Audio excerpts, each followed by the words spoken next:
Sergio Rodriguez, AX Armani Exchange Milano $2 million. Sergio Rodriguez had the option to stay in CSKA Moscow for one more year and a $2,500,000 salary. He decided to leave and the alternative was not shabby at all. Chacho is the new leader of Armani Exchange Olympia Milan with a 3-year contract which will pay him in total a little more than $6,500,000. So he remains in the elite. He has a new challenge ahead of him under coach Ettore Messina, and while being 33 years old, he is still one of the top point guards in Europe.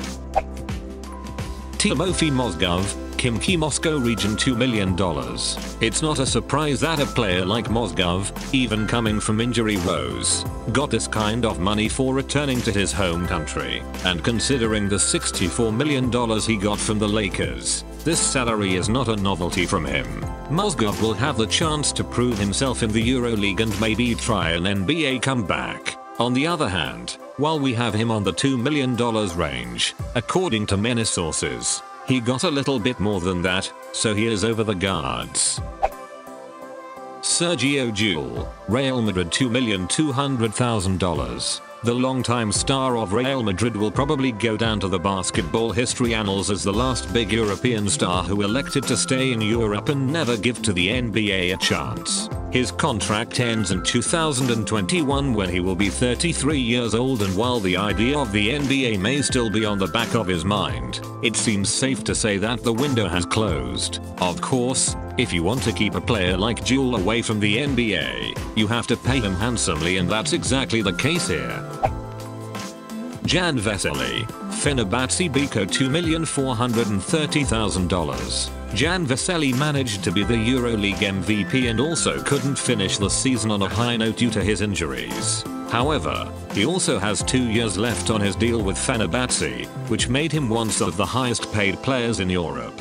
Vesely in Europe has emerged as a totally different player compared to his 3 seasons in the NBA. Practically he changed his position, playing almost exclusively as a center. The fact that he is just one of the 3 frontline players on the top 10 of salaries speaks volumes about his status in the Euroleague. Nick Calathes, Panathinaikos $2,550,000. The leader of Panathinaikos remains on the upper echelon of the Euroleague salaries, and he has 2 seasons left on his current contract. Considered the best pure point guard in Europe, Calathes gets almost $1 million more compared to the second highest paid player of Panathinaikos, who is Jimmy Fredette. Yes, Fredette's 2-year contract will pay him $1,650,000 annually, of course not including taxes. Panathinaikos paid up in order to create one of the most intriguing backcourt duos in Europe, and it remains to be seen what will be the on-court result. Shane Larkin, Anadolu Efes $2,600,000. It was expected that he was going to get a raise, and this just happened. Larkin tried the NBA market, but couldn't get the right situation and probably the right offer. Nando de Colo, Fenerbahce $2,600,000. The Euroleague champion with CSKA Moscow, who since his return to Europe in 2014 remains one of the top players of the old continent, wanted a change of scenery. His initial goal was an NBA return, where the Raptors are still holding his rights. He was mentioned as a Real Madrid target, but when Fenerbahce lost Marko Guduric, they moved fast and secured his services on a 2-year deal. Eddie Walter Avers, Real Madrid $3 million. After being a mid-season addition last year and ultimately emerging as the starting center of Real Madrid, Eddie Walter Tavares got paid. His contract is also rare since it's a 5-year deal. Alexis Sanchez, Khimki Moscow region $4 million.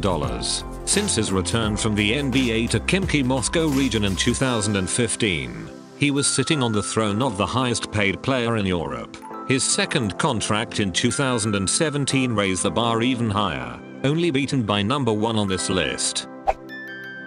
Nikola Mirotic, FC Barcelona $5,400,000. Mirotic's contract is a matter of debate all over the world, from the initial reports about a 7-year deal. Longtime Barcelona journalists Jose Ignacio Huguet presented a great analysis of the contract situation at Mundo Deportivo. According to our sources, Mirotic will be paid on average $5,400,000 annually during the 4 years of his deal.